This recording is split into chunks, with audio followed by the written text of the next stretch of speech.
Hi guys, it's Foye, but you can call me Foye. Hey, this is Lola, but you can call me Lola if you like. Hi, this is Velisa, and you can call me Vels if you want. And this is Everybody Hates HR Pod, episode 14. Yeah. I'm literally looking at you for guidance. Yeah, honestly. I kind of forget now. Yeah, I'm starting to forget, but 14. But it's only because in my head I just remembered that last week you said lucky for some, not. Oh, So yeah, it reminded You know, me. when I listened back to that, I thought, you're such a nerd. I literally just felt like such a nerd. So what have we been up to this week? What have I been up to this week? Nothing. I went to my friend's birthday over the weekend. I went to a restaurant called Cipriani. It's a Italian restaurant. And I love pasta, and they do really, really good pasta. Oh, do they? Yeah. I might eat pasta today. Yeah. Do it. But yeah, that was a highlight. And it was nice just celebrating her birthday with her. That's cute. Happy birthday, friend. Happy belated birthday. Happy birthday.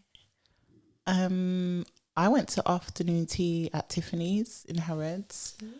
It was nice, but I was still hungry. And I went to Shout Out Black Business after hours, New Cross. Got some buffalo wings.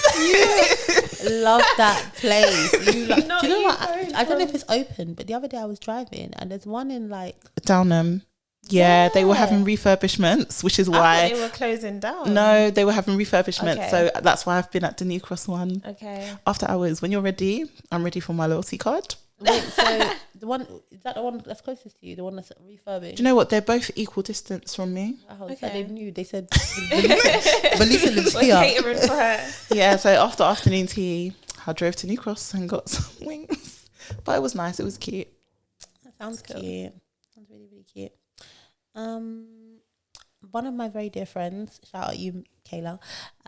She teaches in China, and she went in 2019, and she was back briefly for COVID because obviously China.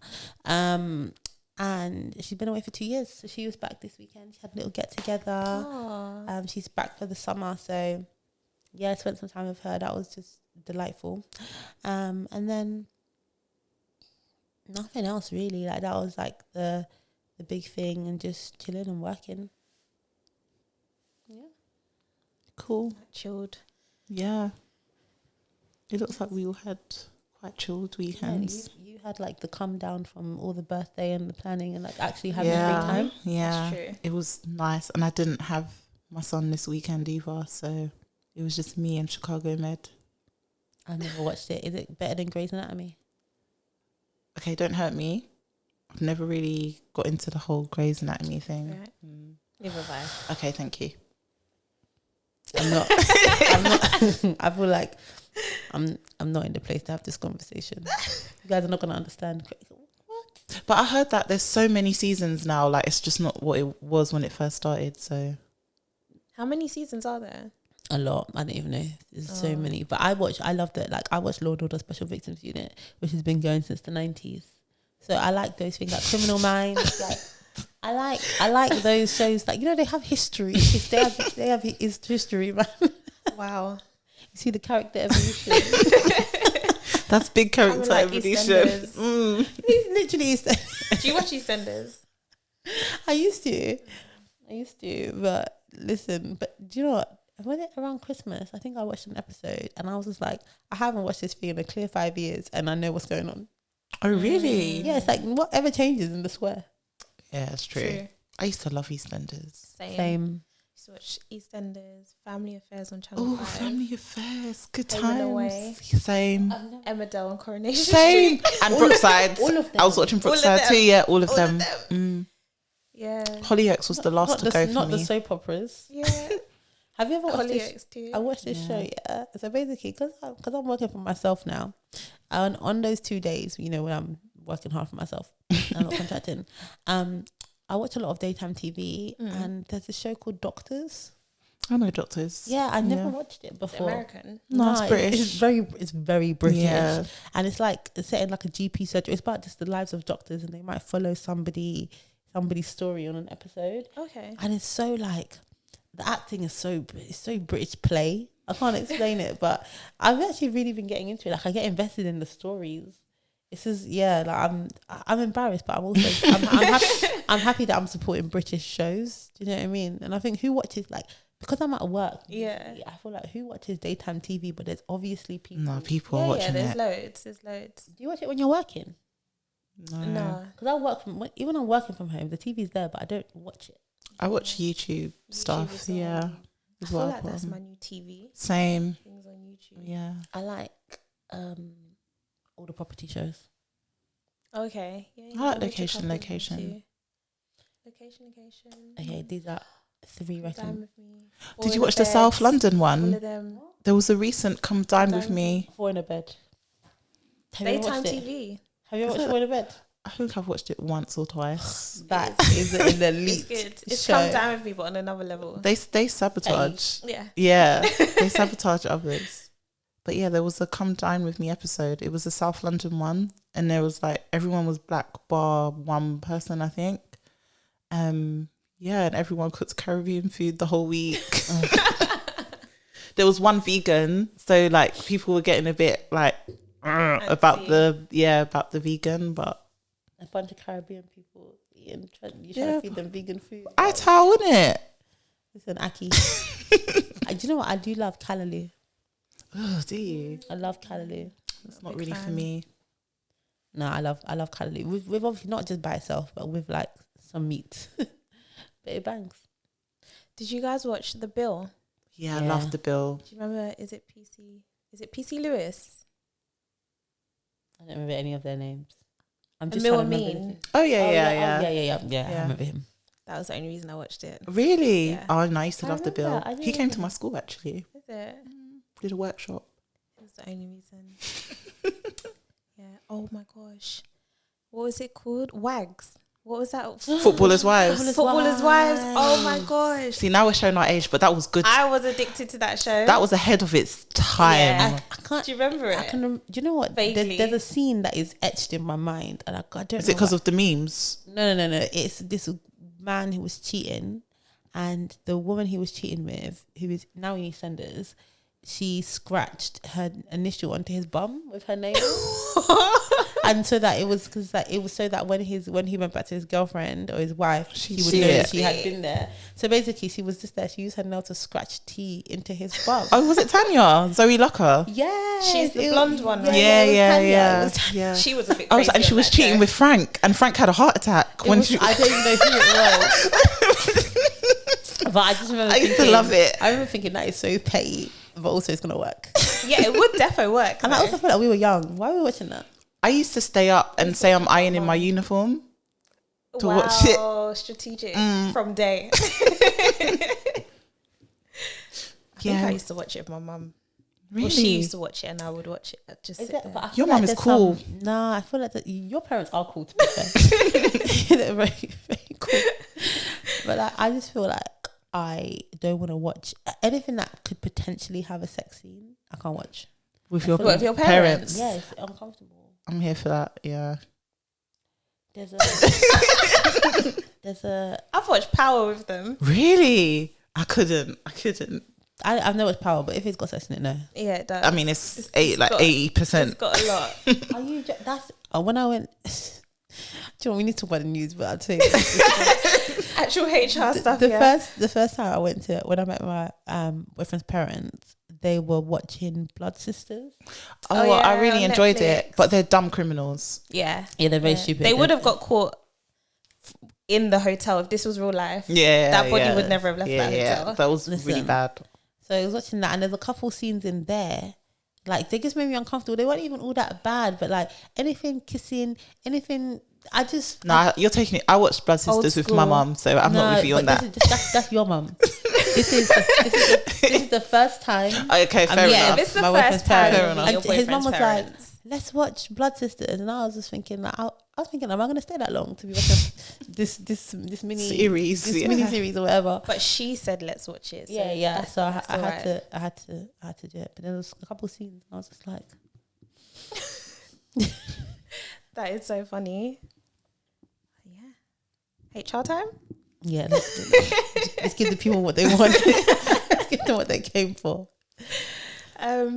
So the first topic we're going to talk about is the overturning of Roe versus Wade.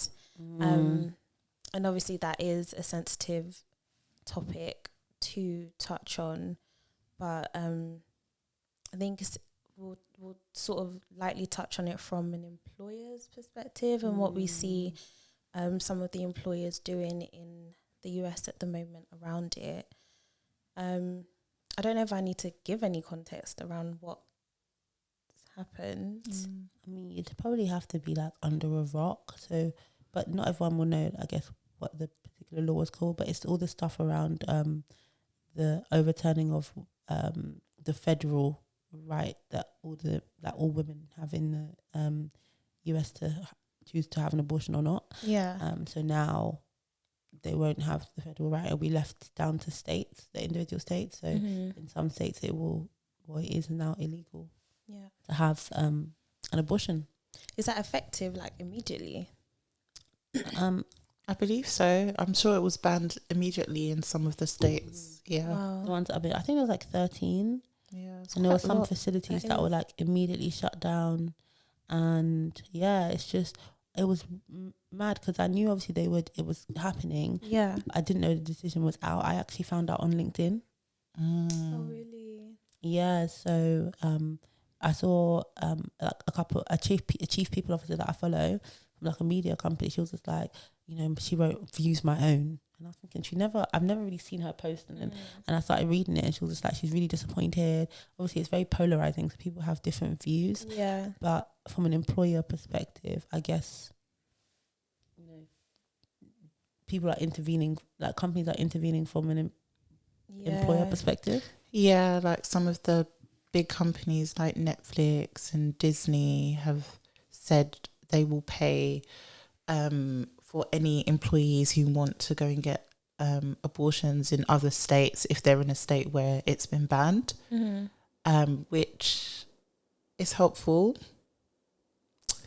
Yeah, I'm not gonna lie, like I don't really know what to say on this because it's helpful, but it shouldn't be happening. Like, why as an employee should I have to tell my employer I want to have an abortion? Like, it's very personal. It's very intimate and personal, and something that I don't think an employer should have to know. So I understand, the help, but there should be a general policy in place where it doesn't have to be said. And imagine that being documented on file in a company, because it's not something it's not going to be just a talk where it's like, oh yeah, okay, cool, go do it and we'll add extra. There will be some sort of trail and some sort of thing around it, which is like, I can't imagine having to, number one, even tell HR or your manager that this has happened. And then I reckon that could also lead to other things, because let's say you tell your manager or someone in HR who has opposing views, they're obviously going to have to do their job as normal, but now they're going to look at you a different way, and probably, that feeling is going to be there, and they're going to always know that's what you've done. It's true. I think it's even though it's like employers shouldn't have to get involved, it also feels like very kind of on brand for the US, because employers have to get involved in so many things which, if we look at our lives, it wouldn't. So like healthcare, our healthcare standard, like obviously there is some stuff that you can get outside of your employer, but employers have a really big part to play in healthcare. Yeah. And even like we have the statutory right, we spoke about it, like maternity leave. And that's not for our employers can decide whether to enhance it. But we have the leave we have for like 52 weeks, and they get paid for a certain amount of that. That's our statutory right. It's not for the employer might administer it, but they don't decide. Whereas in the US, all of that stuff is really delegated to the employer. So I just saw a bunch of people on LinkedIn, two things: women sharing personal stories who were kind of against it, and then also a lot of companies. I saw one called Dick's Sporting Goods, which I think is like their Sports Direct. Okay, I think it's like that, and they said they'll give $4,000 to any employee to get to the nearest state where they could do it. And I was quite shocked, because obviously that's a very big statement to make. Basically, we're against what the government has done. Yeah. like it's such a big statement to Yeah. make. Yeah. And it's very like, because employers, they're usually like not wanting to share a view in any particular direction. But that's Especially like, externally. that's activism. Yeah, definitely. Do you feel like there might be some employers who are doing it just for it's the right thing to do, as in they don't want to not do it, if that makes sense? Or do you think some employers are genuinely, this is the right thing to do, and we want to be able to like have our say and support our employees during this?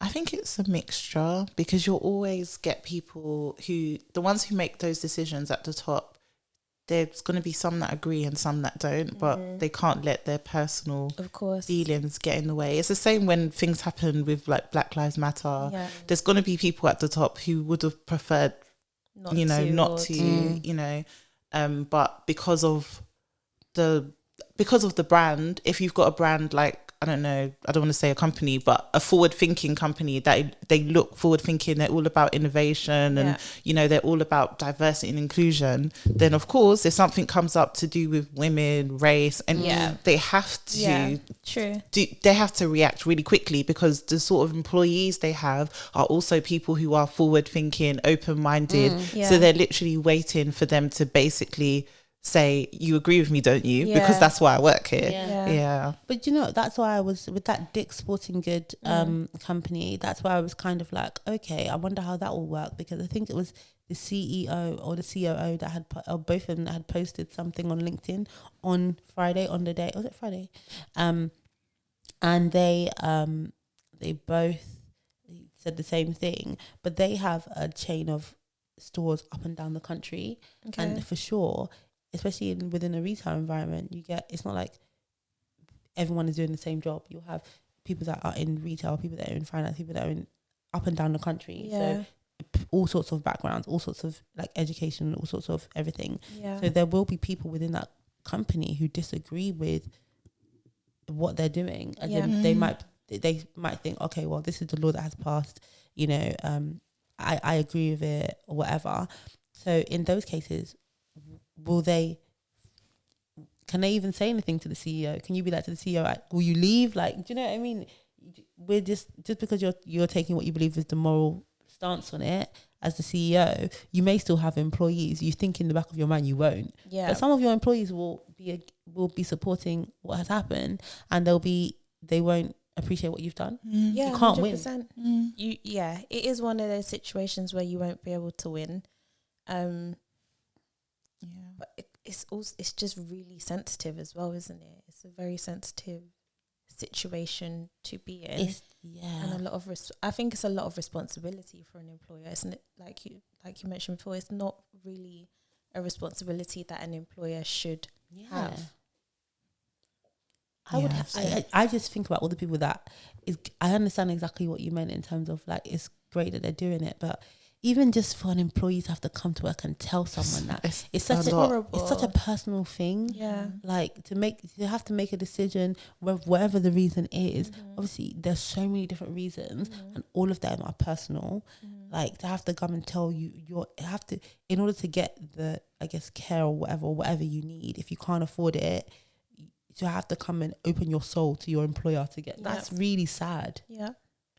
And you have to think of the knock-on effects as well. An employer will then have to provide the support in terms of like mental health, or if there's like time off, if there's like counselling or therapy that's needed after that. An employer will probably, because they've done that, will probably feel even more responsibility to account for the aftermath that happens, rather than, let's say, for example, if an employer didn't know and someone went to just go and get it, wouldn't have to think of those things. That's true. It's true. I guess they'll just say I wonder how they'll structure it, because they'll probably just give the money to the employee. It's just crazy. It's just a crazy situation. But then how do you know that they spent it on that? Yeah, like what if, I'm not saying that people would, but there's some people that would say, "Oh, what? My employee is giving $4,000 for me to."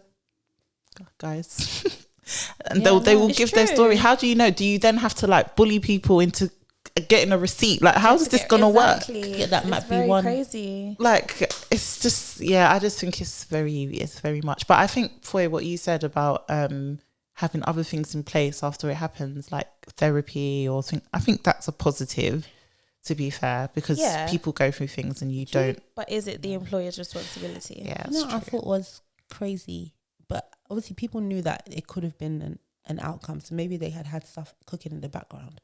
But no sooner had the news been posted or like been the ruling been shared that all of these companies were sharing like what they're gonna do, and I'm thinking, I know that they probably in the back of their mind knew it was an option and they probably discussed it, but there was not even time to digest. It was like, okay, this has happened, this is what we're gonna do. Do you know what? I wonder if it was knee jerk or if it was really meditated on. Like working for a big company, these lot, like, they preempt everything. Like, they have a statement ready if it does happen, if it doesn't happen. Like, both are ready to go, and they have teams behind them, like big PR teams, big that have prepped like months in advance of this happening. So I think that's why like these companies reacted so quickly, is just because they've been prepping. Yeah, they've been prepping for so long. Crazy. I know. Let's see what happens and see how it plays out, because obviously that's what's happening at the moment. All we'll see is the knock-on effects of how companies are dealing with it and what the impact is of them having to step up, I guess. I'm trying to remain like neutral and everything, like obviously for this the pod and everyone, people have different views and stuff, but I cannot let it go without being said that a decision has been made that women who are pregnant must now carry their children, and they still don't want to give them maternity leave. Yeah, I just think they may have to revisit that now. They have to. And healthcare. Yeah. Yeah. Like it might have a knock-on effect on other, like, that could be on family leave. It should, at least. It should, if they really, you know. I know I'm like reaching, but I'm just even thinking of other effects. So now imagine being an employer. Do you really think you're going to hire women, or do you feel? I feel like there's now going to be an even more of discrimination of hiring women, because it's like you can get pregnant at any time and do nothing about it. And do you know what? I've read so many stats over the weekend.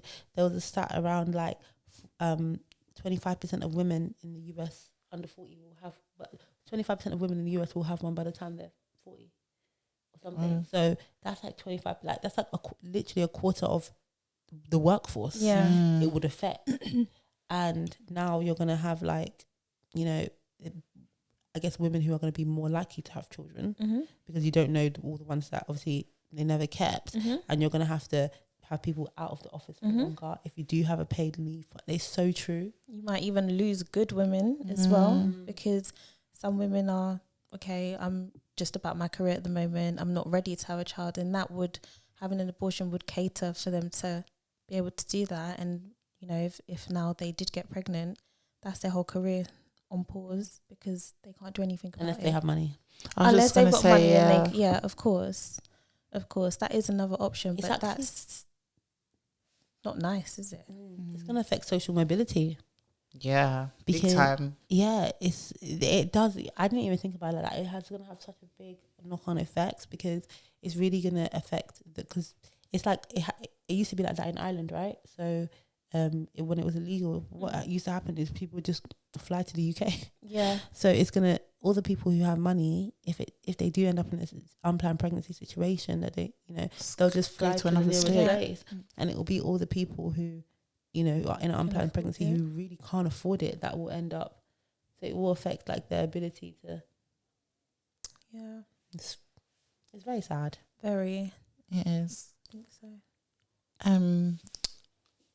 Moving away from that, but staying around paternity, and things in the news. There's a case, Lola. Yeah. There is. So I read. I think it was today that like it was in all the papers. Basically, I'll try and cut the story down.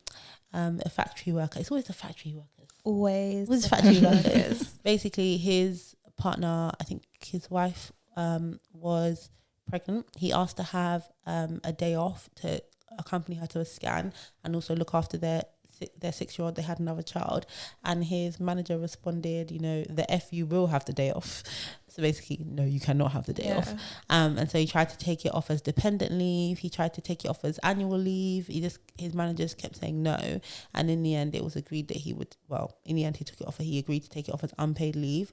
When he came back from the next day after the scan or the next shift that he had, he was invited to a disciplinary for unauthorized absence, failure to follow the holiday policy, and also insubordination. Even just insubordination. I see it in policies, but I've never seen anybody actually use it in that context. True. Yeah, so insubordination. So then the managing director of the business stepped in and stopped his line manager from actually firing him on that occasion. But then later he was actually dismissed 2 days after he asked for paternity leave. So yeah, he basically was dismissed. He made a claim for unfair dismissal and he won $8,000. But I actually think it wasn't enough. It wasn't. Yeah. First of all, I commend him for claiming unfair dismissal, because I feel like I don't know if many people would have in that situation. But I definitely agree. I definitely agree that that's not enough, because if it was a maternity case, it probably would be a lot higher, and that's the reality of it. It's just, it's not acceptable. Why would you dismiss someone when they're going to an appointment that's to do with their child being born? Even paternity leave is not even long. Exactly. Did you have I think you had some stats or something around paternity leave? Or? Yeah, so looking at the 41 richest countries in the world, and America, surprise, has the least amount of maternity. Imagine being the bottom 0, please. of 41 out of 41. Yeah, it's terrible. Please make America great again. We're rooting for you. At this point, yeah, honestly. But the UK is second to last, so don't throw rocks at glass houses. No, it's true. Because we're besties following each other. Yeah, literally, we're right at the bottom, and then Japan are right at the top with 30 weeks paternity.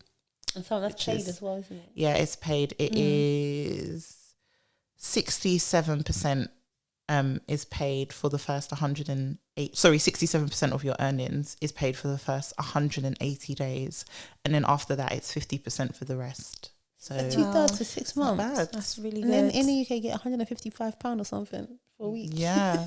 For a week, yeah. 2 weeks. This face we're really suffering. This face really is Gilead, It's so bad. Like, why wouldn't they just allow him to have the appointment without any trouble and then go on paternity? Like you said, it's not long, so you're not going to miss me. Like, people take longer annual leave. Exactly. Legitimately. And he even offered at a point to have it unpaid, right? He shouldn't have had to, yeah. She shouldn't have had to, definitely not. But, I mean, him actually saying, I'll even take it unpaid should be enough of like a warning, like not a warning, but it should be enough of an awareness that he wants to go to this appointment, and also why not let him go? And do you think, okay, I feel like he knew his manager was mad. And also for the managing director to step in and say, do you know what? Manager, allow it, chill. Everyone knows the manager's mad. Yeah, true. He has to be. He's a loose cannon and everyone knows it. He has to be. He said the F you will take the day off. What's wrong with people? Yeah, he defo. I wonder how that figure was calculated, because I do think he probably deserved a bit more than that. Maybe it's because he had less than 2 years. I don't know. They there's a scale there, isn't there? There's like injury to feelings or discrimination. Injury to feelings uncapped though. Injury to Right? feelings. I think I don't know about paternity because I've never dealt with one. But with maternity, there's like depends how many incidences and how severe it was. It could be $3 grand, $9 grand, more than that. Yeah. An injury to feelings is like, oh yeah, I think it is. I think it's uncapped. Yeah. So I just don't know how they like for a paternity case how they work it out. Okay, no idea. That's because they don't happen. Yeah, They're so idea. rare, right? Yeah. Do you think like this is part of a bigger issue of like people, the workplace, or just society not taking parenthood when it's men seriously, like fatherhood, and because if it was the loose cannon the manager is, we'll never know. But you would assume that if it was a woman, like would they have ever tried it? No, because legally they can't. Yeah, like you get all your antenatals and stuff are all included, so you can't tell me I'm not going to my scan if I've got a scan. So I think and I feel like you're just more sensitive because like physically the woman has a bump, like do you know what I mean? Just all these things. You look at a man and it sounds so bad, but you can't tell they're having a child, even though they're probably going through similar emotions as the woman. So no, they wouldn't have tried it. But I think that, like, I don't know, I think it's really bad, like how men are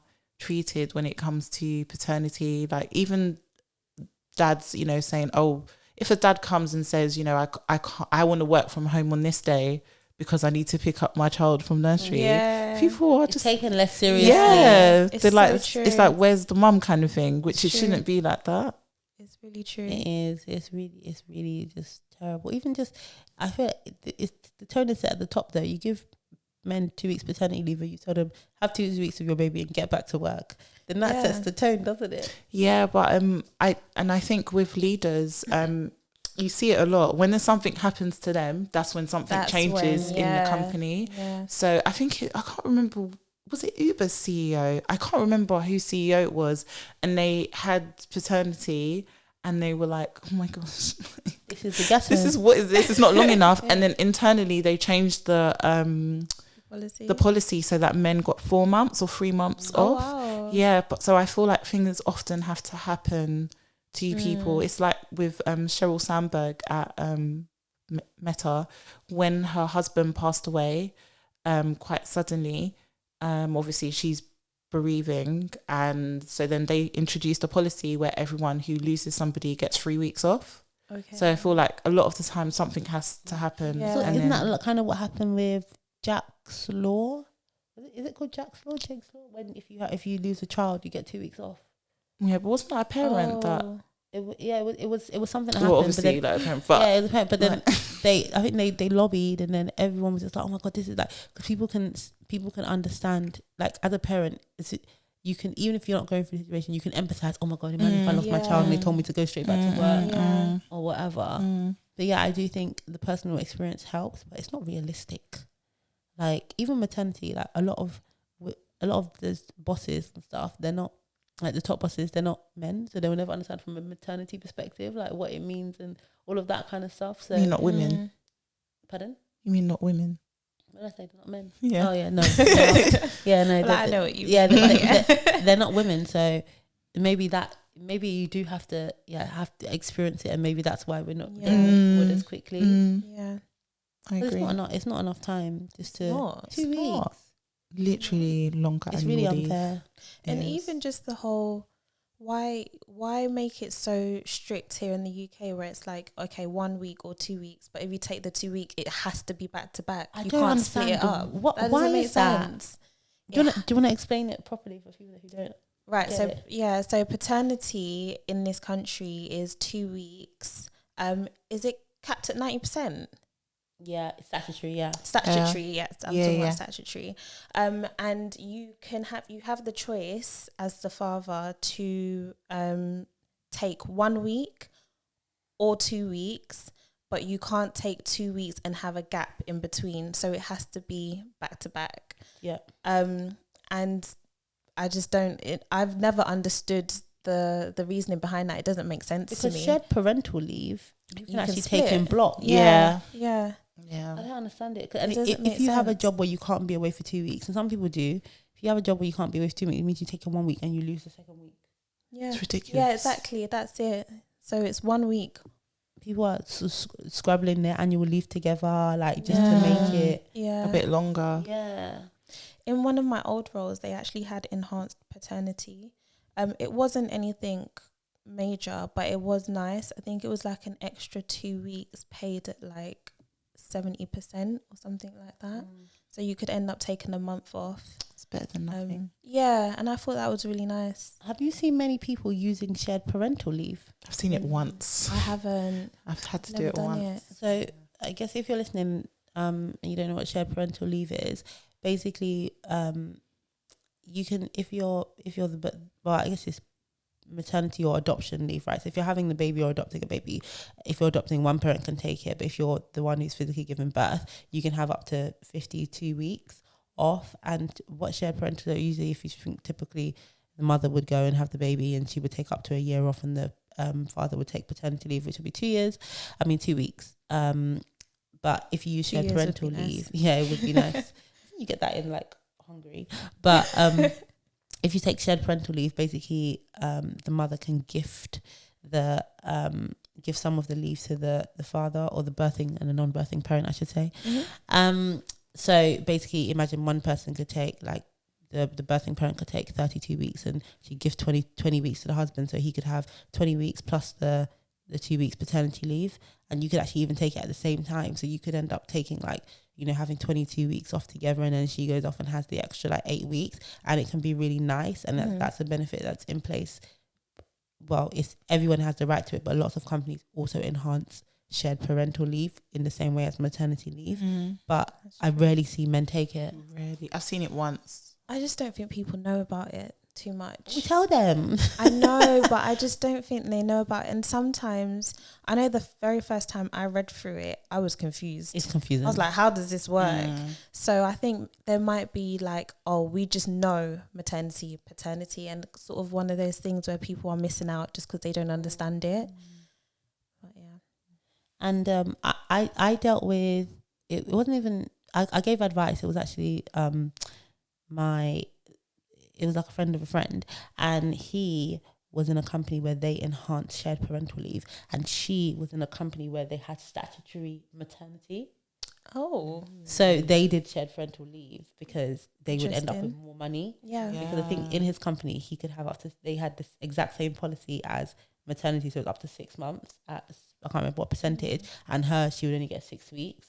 So just financially, it just made more sense for them to take it off. And I think they both took I think he might have taken 5 months and she had like 7. Okay. But the money just made more sense because he could be off with the baby and still making money, whereas she just wasn't. So it's really good if people can use it and if they can make it make sense for them. But a lot of the time when I speak to fathers in the workplace, and you tell them about shared parental leave, they're like, no, I'd rather be at work. That's true. It's easier. That's actually true. I'd rather be at work. Yeah. So like we can't not talk about the strikes that have been going on, with more to come as well, which I'm rooting for everybody that is striking. Yeah. What do you think? We've got the railway workers leading the pack with Mike Lynch. His name is Mike. I think so. Like head of unions that's been making the rounds on all the news platforms. I just know about their people telling him off. Yeah, like he's doing well though, like defending why people are like striking for more pay, even though and pensions. And pensions, use, you really know my view on final salary pension. I would strike too. If you give me a final salary pension and then you tell me it's going, you'll see me at work. That is so funny. So you've got the railway workers. You also have people like the BA, British Airways, who are also striking because they took a 10% pay cut when COVID happened, and they just want their 10% back. It's very reasonable. It doesn't sound crazy, does it? Even if they get their 10% back, they're not even going to be in line with inflation. They need 15%, 20%. Yeah. And then we have barristers as well, who are doing a strike in July for a week for more money, because, there was a clickbait title, but saying they get paid 12k. Mm-hmm. I know there's barristers that do not get paid 12k, but they are also striking, and I believe teachers and nurses will follow. Teachers. But the thing is, as people were saying with nurses, you know, we were talking about like people teaching, all these jobs, not really pilots and stuff, but like teachers and nurses, doctors, is very emotive. Yeah. And people make you feel bad if you decide to strike. Yeah. Because if nurses strike, people could die. Yeah. Doctors strike, people could die. Yeah. But also, they need to eat themselves. They can't course. starve. Of course. So yeah, it's. I don't mind being inconvenienced. I don't mind either. And I think there was a one MP said that if teachers strike, it's very irresponsible of them. And I was like, are you insane? It was like, irresponsible of those MPs to have parties in lockdown. Thank you very much. But did they have the party? We'll never know. Exactly. And I think even Boris Johnson made a comment about, like it's just silly that train drivers are striking when their salaries are XYZ. And everyone's like, it's not just train drivers, it's everyone that works for Network Rail. That's people that like are at the stations and stuff like that. They're not all on 70k. Like, it was just that sort of, and it's their propaganda. Futures. It's yeah, their futures. Like, especially when you start messing with people's pensions. I'll protest with them. It's not fair. No, it's not. It's not. And then there was that. What's the stats that MPs have had? A pay rise in the past. 2,000 something. In like the past, is it 10 years or 2 years? I think. It's just a really crazy amount of pay rise, and then all these other people are asking for this much of a pay rise, and it's a problem. They're actually mad because they are like their own judge, jury, and executioner. Yeah. Like do you remember after all the clapping, the day when they were going to debate whether the NHS workers should get and it was empty in the House of Commons or whatever. Yeah. And then there was in that same week or the next week or something, it was a debate whether they should get a pay rise, and they were in there. People were even standing like there were sardines. No seats. It was like uni house rave. There were no seats left. In 2008. Like they were literally packed in there. Like it was crazy. There were no seats left. It's actually like people were standing. Do you know what? Yeah, they have no shame. Zero. It must be nice to be honest. None. They literally have no shame. Like they will literally show up and be like, yeah, we didn't show up. They can't even pretend to care. They at least go and just not even say anything. Even, we'll never know. Do you know what I mean? You just go. If you be honest, if you want to vote against, vote against. If you hate people, say you hate them. If you want to chop money, say you want to chop money. But they're shameless. Absolutely, they are. So the MP's got £2,212 pay rise on the 1st of April, seeing their basic salary go up to 144,000 a year. Nice. Yeah. I remember also. Sorry, it was the same week. Yeah. That NI increase happened. Oh, what a coincidence! That's what it's funding. What a coincidence! We should pay them. They should be paid like recruiters. Exactly. We should pay MPs like recruiters. Then we should pay them commission if you do a good job. No, it's true. It's true. I like that idea. We should give them profit related pay. So if GDP goes up, your I hear it. That only makes sense, to be fair, and that really is fair. That is how we should pay them commission, and they should be on a base salary like a trainee recruiter. We should give them 18k. We should give them 12k like barristers. And everything else you make it based on performance, because what the hell? No, for real. 100k basically after all your expenses, and you're underperforming. They even got more money to spend in the canteen or lunch or whatever at one point. I remember that. That's also very stupid. Who's HR for I want to know. Boris Johnson needs a pip. He does. He should have had a few by now. He should have had a few. He needs to get put on a pip, man. He needs them strong couple disciplinaries. I don't know why no grievances have not been made. They have. They're literally trying to get rid of the vote of no confidence. I couldn't believe he escaped that. That's crazy. That's basically a grievance.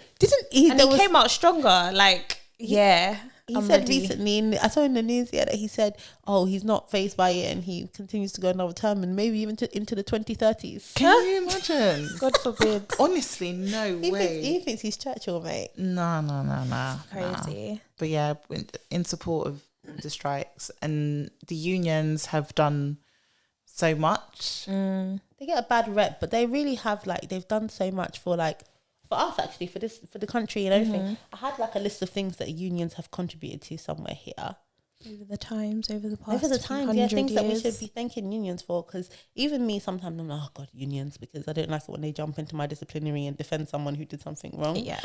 But they have really done like a lot of things. So I've got a little bit of a list here, if it will load. So they introduced the 40-hour, they helped to introduce the 40-hour working week.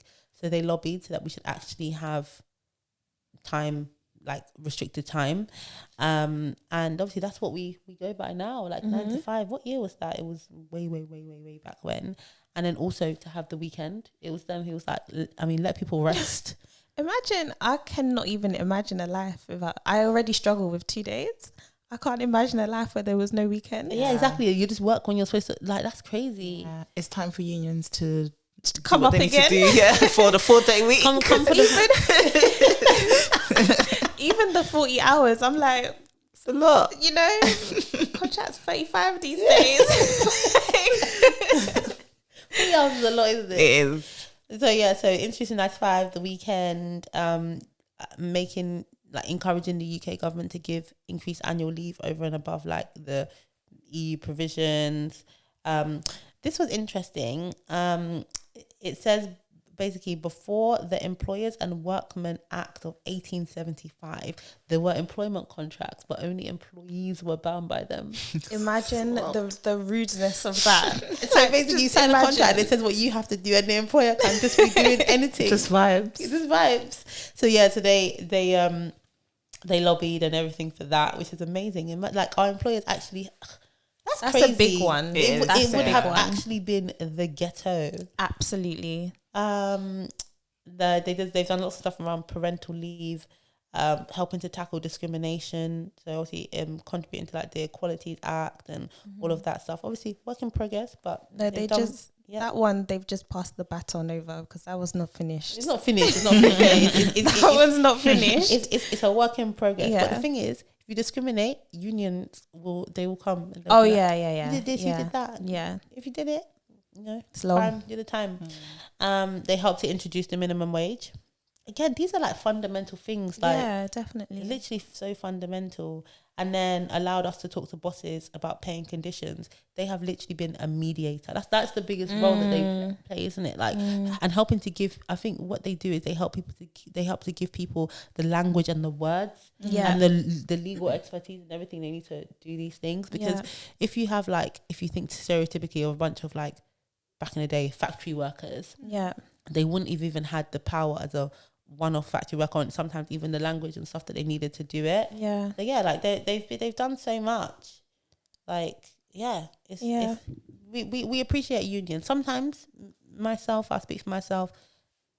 I don't appreciate unions the way we should, but no, it's good to have like someone having your back, even if you're not a member of a union. The work that they're doing, it affects us. Yeah, they are good. That's why companies like Amazon didn't want them to have them, because that man, he won, didn't he? He won the fight for Amazon to have a union. So they didn't. They need one. Especially with their massive 100%. logistics business. Like, yeah, they definitely need one. Yeah. I don't mind unions from a mediation point of view. I don't mind interacting with them from that point of view, but it does get difficult sometimes when it's as a union rep, and them representing someone during like a disciplinary or something. Yes. That's when it can get quite like, a bit more tense. A lot of the time I just feel like they don't add that much value in those meetings. A lot of time they come in, they read from a script, they make a couple of representations, but they haven't really, because I feel like that's like a service that they provide to people, and the service is really supposed to be there for, I feel like they're really good in very serious situations. When you have someone who's got a disciplinary and they obviously did something and they're like, call their union rep, and it's not, I feel like they're there for big things. Yeah. And when you've had, you've done something and you're calling your union rep to come and talk, there's nothing they can really say because, we've got you banged to rights. It's just a waste of everybody's time. Yeah, no, it's true. And they come on like a whole no comment tip. Like, don't say nothing. Just read this script, and this is not helpful. Like, we're not. We can't really move anywhere from here. I think it just makes the employee feel more confident. It does. Yeah, it does. Yeah, It I've got my does. person here. That's it. That's it. Yeah, and it makes a differance. But they're paying for it, so they might as well. They pay unions. It's usually like a monthly subscription or something to join. Like £12 or something. So, do you know, I was going to study my master's at Birkbeck, and if you're a member of a union, you get 10% off. Oh, really? I almost joined a union, but it's too late. You have to be a union before you enroll. Oh, you have to be a union member. It's interesting. So, would you ever join a union? Is there a union for HR? No, but there's some. Should we start one? I don't have the energy. Wow, the silence. Gosh. The energy. It sounded like work. But there's some sector agnostic unions, right? Like if we wanted to, we could join Unison. No, we could just join some unions. Yeah, why not?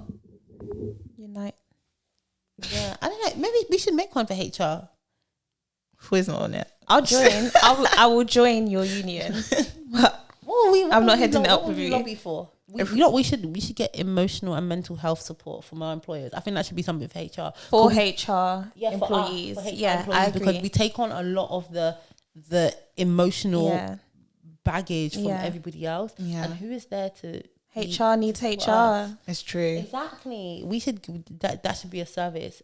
We should have money towards that, and if we spend it on other things, then so be it. I think that's fine. It will still help our mental health, whatever it is. You know what it is? We should have money towards things that improve our emotional well-being. For me, that would be to do my eyelashes, my nails, things like. Do you know what I mean? No, I think it's true. It's like it's not the same at all. Actually, I was about to say it's not exactly the same. It's not the same, but obviously nurses are out there saving lives, so it's not exactly the same. It's not. But we're in a profession where we are there to help people. We are there to, help people through all these really stressful processes. People treat us like a counsellor. I feel like we should get some sort of relief, you know. We should get a well-being allowance. That's separate from the rest of the company. It's in the pardon? That's separate from any company well-being benefit. Yeah, it's separate. Our well-being is a cash incentive. A cash allowance, cash incentive, a stipend, a per diem towards our well-being and helping us to get back on track with our well-being when we've had long, stressful weeks at work. Yeah, right. You guys would get behind me. I mean, if it's there, I would never not use it. I'm just not going to be the front runner for all of this. See. Me neither, to be honest. Find out on the next episode. So. You are most qualified to do what, Lola? To lead our union. That's not my bag. Okay. She's like, I don't have time. I'm ER, but that's not my bag at all. I think this is a appropriate place. If any HR professional out there wants to take that on, we'll join. You have our support. I'll join. Yeah, me too. It depends what the subs are though. It has to be reasonable. I'm not gonna dash you my whole Netflix subscription before. It's true. I don't pay for it, but it's true. Yeah. That is so funny. It's just like diverted us a little bit. But yeah, in short, we support strikers. Heart to the people. We support you. Keep doing your thing. I actually was gonna ask a question, which is the impact that it's having, obviously, that people are striking. How do you know how companies are dealing with it? Obviously, we've been through a pandemic, so we're very much used to working from home now.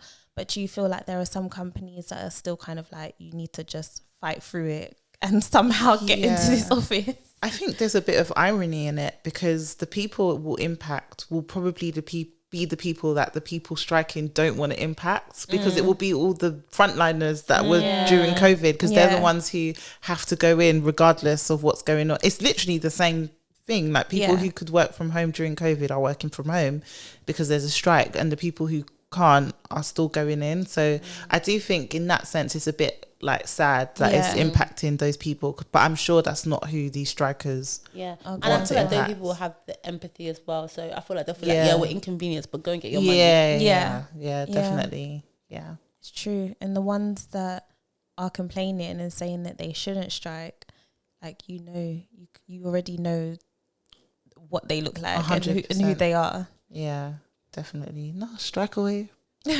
Strike away. Teachers, I'm rooting for you so hard. I'm waiting for their time. They are due a strike. They are due one, honestly. Don't do it in the summer, obviously. Wait until SATs are supposed to that first day back to school. GCSEs. Yeah. But yeah, cool. Nice little episode. I always at the end of the episode I always look at Foye because I feel like that was like quite an ER-y type episode. Was it? It was very employee relations. Okay. No? No, do you know what? It was quite ER, to be fair. Lighthearted. It wasn't like a deep dive into it was. Just but the world is going. Yeah, apart from the strikes and Roe versus Wade, I feel like those were the sort of things that you get in ER that you're kind of like you don't it doesn't have to be this hard kind of thing. Yeah, exactly. It's true. People need to be better. I did a training session today on probation management. Oh, is it? Yeah, because that's one of the things that if you don't do it properly, you end up with ER cases. It's so frustrating. Honestly, it's one of the most frustrating things in the world. Like, no, because I had a manager that was notorious for letting people pass probation, then a week later, I don't want them anymore. Saying it's not working out. Every time I would say, you can extend probation. So if you're not quite sure yet, just extend it. Yeah. No. They're great. They're doing so well. They're fitting with the team. A week later, please, can I just put in fact? I'm like, oh my gosh. Like, how am I supposed to help now? It's so annoying. How do you feel about what do you think is a reasonable probationary period time frame? 3 months. 6. Ooh. I think 6. You think 3? Yeah. Nah, 3. It depends. No. Okay, I would say 6 for very senior roles, but for most people, 3 months is fine. Really? Have you ever worked with somebody and not known if they were good or not by 3 months? Yes. Yes. Like, listen, people can fake it for longer than 3 months. Lola. No, that's attitude. Competence, you'll know if they can do it or not. Yeah, I guess. If they got a bad attitude, they can hide that. Depends. Oh, this is interesting. Depends. I think 6 months. 6 months. I can't even be Show excited. me everything. 6 months is enough for me to. A person that wants to hide who they are from you for 3 months will do it for 6. Yeah, but it's harder after 6 because by that point you've not only just interacted with me and your team, you're now exposed to all cross-functional partners who can give me feedback to you. The other thing is, what is the point in I think 3 months, and if for most people we find if you're not sure, then you extend, because if it's 6 months, what's the point in it? You want to put me on 9-month probation? I'm out of it, man. No, but imagine just 9 months. Do you know, I've never been on a 3-month probation apart from in retail. I've always had 6 months probations, so maybe that's why I feel this way. Do you think they needed 6 months to assess if you were good or not? No. Not me personally. Because she's like, because I'm good. Not me personally. My walked in. But I think it depends on, because you get, if a manager's new, like when, do you know what I mean? There's loads of, it's not the employee's fault, but things like that also play a part and stuff. Like how big is the company? How small is the company? How much time do you need them to get to know the culture before they get to know their job? Because all of those things, it's not just for us, it's also for the employee. Like, is this role right for you? And I feel like, I mean, it doesn't really make a difference, to be honest, 3, 6, because you can still, so if it's under 2, if it's under 2 years, then it's what it is. You're on probation for 2 years, really. That's it, realistically. 6 months probation and you wanted to extend them, how long would you extend it for? A month? If it was 6 months, yeah. Don't say 3 because that's ridiculous. That's I've seen it. People do it. Imagine being a coaster for 9 months. Knowing. Do you know how demoralizing? For me, if my probation is 6 months and I get to 6 months and you extend my probation, you want me out. Do you know what? That's true. if anyone watching this that I've ever worked with catches this shade, catch it. But if you have a good HR team and people who actually know what they're doing, you don't need that 3-month extension. Yeah. But when you work with people who don't know what they're doing and everything is rainbows and fairies, you'll get the 3 months. Catch it. 9 months. Do you know what? Because as an employee, I'm gonna feel demotivated to know. So I've been here for 6 months, and you're not and sure. You still don't know. Yeah, you're not but sure. you have to know that this is not working out if you get extended after 6 months. The only thing I can you not date someone for 6 months and by the 6 months they don't get an additional 6 month talking stage. They don't get an extended 6 month talking stage. Is that what you're saying? You're about to marry. That's what I'm saying. In the past, were you giving out extensions? No, but like after 6 months, you still might be like, do you know what? Maybe a month. Let me give them a little bit more time. You know, my birthday's coming up. Let me see how they respond to that. Big task, big project. No. If after 6 months, if it's not that, you might just think, let me just chop a little bit more. But that's it. You're not going to take that person seriously. The only reason I understand extending the probation, so just to help get the next person in. Smooth transition. I'm like, no, you can't tell me that you want me to be on probation for 9 months and that you intend to keep me in that business. It's true. Yeah. Anyway, that was a nice ER episode. I told you. But yeah. All right, guys. Please remember to like, follow, share, subscribe on YouTube, Instagram. We're trying to reignite the Twitter account as well, so catch us on there too. And the TikTok. Okay. And the TikTok. If you're listening on Spotify, we're dancing.